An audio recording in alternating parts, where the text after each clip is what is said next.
subiu para 14 o número de casos suspeitos de varíola dos macacos aqui em Alagoas.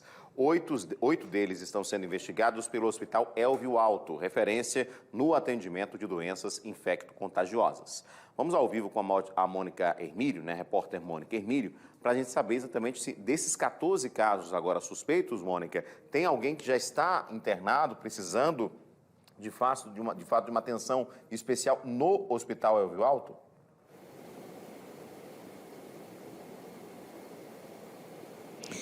Oi, Edson. Pois é, 14 em todo o estado, 8 no Elvio Alto, e todos estão sendo investigados. Eu vou saber, vou conversar agora com o médico infectologista Fernando Maia. Ele vai explicar para a gente qual o estado de saúde de cada um deles, como é que está sendo essa investigação e se tem prazo para a gente saber, né, se algum desses casos foram confirmados. Doutor Fernando, boa noite, bem-vindo. Tem algum deles internado? Qual é o estado de saúde dessas pessoas que estão sendo investigadas? Dos 8 pacientes que a gente atendeu lá no HDT, 7 estão em casa, em isolamento domiciliar, aguardando exames que confirme ou que descarte a infecção, né? Precisamos internar um paciente que precisou de medicação para dor, basicamente, mas o estado geral dele é bom, ele precisou internar por causa da dor. Esse caso que está internado também não está confirmado. Aliás, aqui em Alagoas, até o momento, nenhum caso ainda foi confirmado. Nós estamos aguardando a resposta da Fiocruz, que é para onde o material dos pacientes foi encaminhado, e nós estamos aguardando esse retorno para a gente saber se há algum paciente desse que é positivo ou não.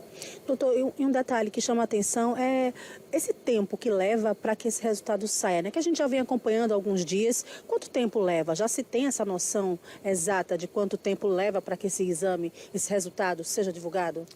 Esse exame está demorando um pouquinho porque ele é feito no Rio de Janeiro, então ele precisa ser coletado aqui, ele coleta, o LACEN faz o preparo da amostra, encaminha lá para o Rio de Janeiro, para a Fiocruz, e lá ele precisa passar por algumas etapas, e por isso está demorando um pouquinho o resultado. Nós estamos aguardando a qualquer momento, a Fiocruz tinha sinalizado que possivelmente daria o resultado hoje, não sei lhe dizer exatamente o que aconteceu, estamos aguardando esse resultado. Todo mundo precisa desse resultado para a gente saber se efetivamente a doença chegou aqui ou não e quantos casos são. Sobre esse paciente que permanece internado, vocês conseguiram investigar por onde ele passou, o que é que pode ter levado ele de repente, estar com esses sintomas, se por acaso for a varíola dos macacos? Tem alguma coisa diferente, assim, característica que pode indicar que realmente seja? Ele tem um quadro que sugere, certo? Agora, é importante dizer que existem várias doenças, outras doenças, que fazem lesões de pele muito parecidas. Então, posso citar, por exemplo, a varicela, que é a nossa catapora, faz umas lesões de pele muito parecidas. O impetigo cutâneo, que é uma doença bacteriana da pele, também faz lesões muito parecidas e, às vezes, dá para confundir muito uma com a outra.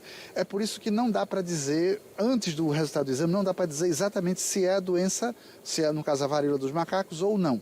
Então a gente precisa realmente do exame para poder dizer isso, porque o diagnóstico diferencial pode ser muito difícil por causa dessas coisas. Até o momento que a gente sabe, assim, a gente sabe que até onde a gente sabe não tem circulação do vírus aqui no estado. Então os pacientes que provavelmente virão positivos serão pacientes que provavelmente viajaram para outros estados ou até para fora do país e tiveram contato com outros pacientes, ou pessoas daqui que tiveram contato com essas pessoas que também viajaram. Então, para formar o que a gente chama de vínculo epidemiológico, se a pessoa viajou, se teve contato com outra pessoa contaminada ou não. Doutor, é precoce a gente orientar as pessoas que já tenham certos cuidados, de repente uso de máscara? É muito precoce orientar para esses cuidados? Não, não é não. A gente sabe que essa doença tem muito pouca transmissão respiratória, certo? Agora, os profissionais de saúde que estão na linha de frente do atendimento devem usar máscara, porque nesse contato muito próximo entre as pessoas pode haver contaminação por gotícula de saliva. Por isso é que o pessoal da saúde vai continuar a usar máscara por um tempo ainda bastante prolongado. Não há necessidade de usar máscara na rua, por exemplo, por causa dessa doença. A principal forma de transmissão é contato direto, então é tocar na pele da pessoa. E tanto é que a maioria dos casos que a gente tem visto, a contaminação se deu em situações de contato sexual. Não que a doença seja transmissível sexualmente, não é. É o contato de pele, né? E que facilita esse contato. Até o momento, os casos que aconteceram lá fora, quase todos tiveram... A contaminação se deu nesse contexto.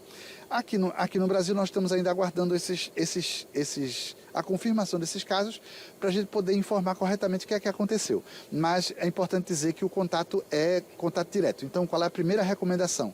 É reduzir o número de parceiros sexuais. Então, quanto menos parceiros sexuais a pessoa tem, menor o risco de pegar essa doença. Não só essa, outras também, né? Mas é importante dizer que essa doença não foi classificada ainda como doença sexualmente transmissível, mas no relacionamento sexual pode haver transmissão pelo contato muito próximo, contato físico muito próximo entre as pessoas. Doutor, como é que está se dando o tratamento dessas pessoas? Tem um internado, tem 7 em casa sendo acompanhados nas suas residências. Qual é o tipo de tratamento? O que é que está sendo feito com esses pacientes? No momento, a gente na grande maioria dos casos, que são casos leves e que não têm maior gravidade, o tratamento é apenas isolar as pessoas para evitar de contato, para que ela não transmita a doença para terceiros, e a gente faz medicamentos sintomáticos. A gente trata a dor, trata a febre, se tiver. Existe medicação específica, mas que não está disponível no Brasil ainda. Lá fora, no Reino Unido, nos Estados Unidos, já se usa em alguns casos especiais, assim, pacientes que têm doença mais grave, por exemplo, pessoas que já têm uma doença mais que debilita a saúde, por exemplo, o tipo de câncer. E então, esses pacientes podem ter doença mais grave. E então esses pacientes têm indicação de fazer a medicação específica, mas que essa nem existe no Brasil ainda. Caso apareça algum caso que indique essa necessidade, a gente deve notificar o Ministério da Saúde e o Ministério é que vai fornecer essa medicação se for necessária. Até aqui, pelo menos o que a gente está sabendo, é que não tem nenhum caso grave aqui em Alagoas. Dentre esses suspeitos que a gente está investigando, não tem nenhum paciente que apresente doença grave que indique necessidade de usar medicamento específico. De quanto tempo é esse isolamento desses pacientes? Até 21 dias. Esse é o período que a doença se transmite. Então, a doença começa com febre, depois começa a aparecer as lesões de pele, que começa com a manchinha, depois faz uma bolha d'água, tipo a da catapora, da varicela. Depois essa mancha, essa bolinha vira uma pústula, que é quando ela fica amarelada, e depois forma uma crosta, que depois a crosta cai. Esse processo inteiro dura aproximadamente 21 dias. E durante todo esse período, o paciente é capaz de transmitir a doença. Por isso é que a recomendação é manter o isolamento por 21 dias. Doutor Fernando, muito obrigado por suas informações. Edson, os outros casos, fora os 8 de Maceió, são distribuídos nos municípios de Rio Largo, Ouro Branco, Inhapi e em Penedo. E a gente vai acompanhando esses casos para tentar entender melhor como é que se desenvolve essa doença. Voltamos com você no estúdio. Perfeito, Mônica. E o doutor explicou bem, bem demais, assim, é claro, precisa ter esse contato muito próximo. Eu queria só fazer uma pergunta a ele, a gente está acompanhando também os casos e a evolução dos casos no Brasil como um todo. São Paulo é o estado que tem o maior número de casos, seria natural, doutor, porque a gente tem uma quantidade de pessoas muito grande em São Paulo e o fluxo também muito grande de pessoas que viajam, com o maior aeroporto do Brasil fica também em São Paulo. Mas já há, por exemplo, aqui no Brasil, a transmissão comunitária. São Paulo seria um exemplo de transmissão comunitária, ou seja, que o vírus já está se transmitindo no próprio país sem depender de alguém que viajou, não?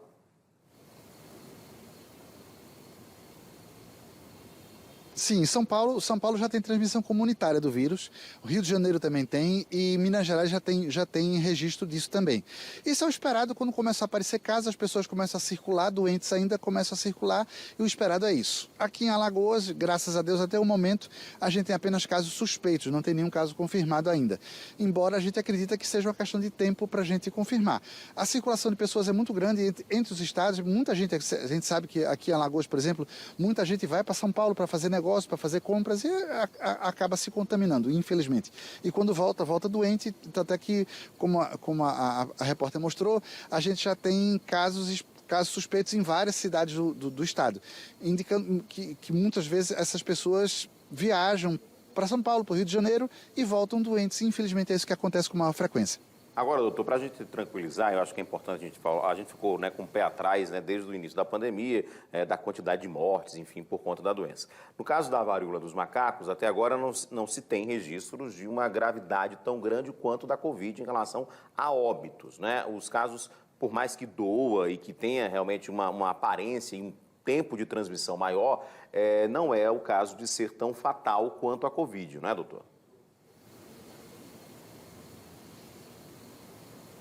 Exatamente, porque a Covid tem transmissão respiratória, principalmente, por isso é que ela se espalha com tanta intensidade.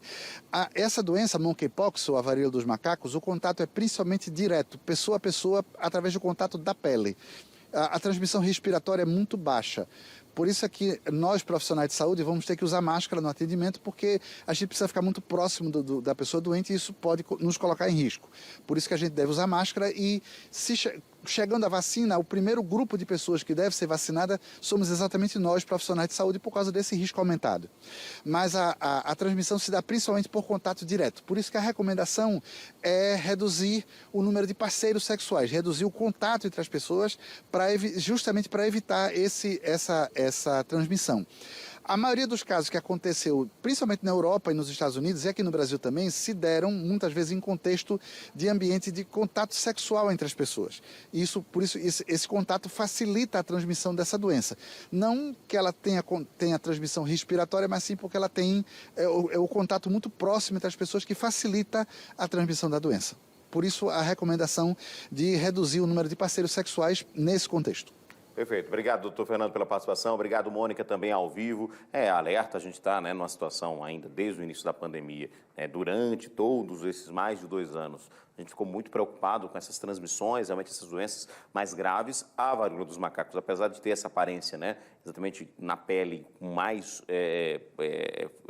feridas, essas feridas realmente que aparecem na pele, ela pode evoluir. A morte, inclusive, já teve um óbito aqui no Brasil, mas geralmente pessoas que já têm algum tipo de debilidade no corpo, já têm alguma dificuldade no corpo, alguma doença mais grave, e claro que a doença, juntamente com a que a pessoa já tem, pode se agravar para óbito, mas não tanto quanto a Covid-19. Mas a orientação é importante, ressaltar também o cuidado para que essa doença a gente possa se acostumar com ela aqui, mas sem ter casos mais graves da doença.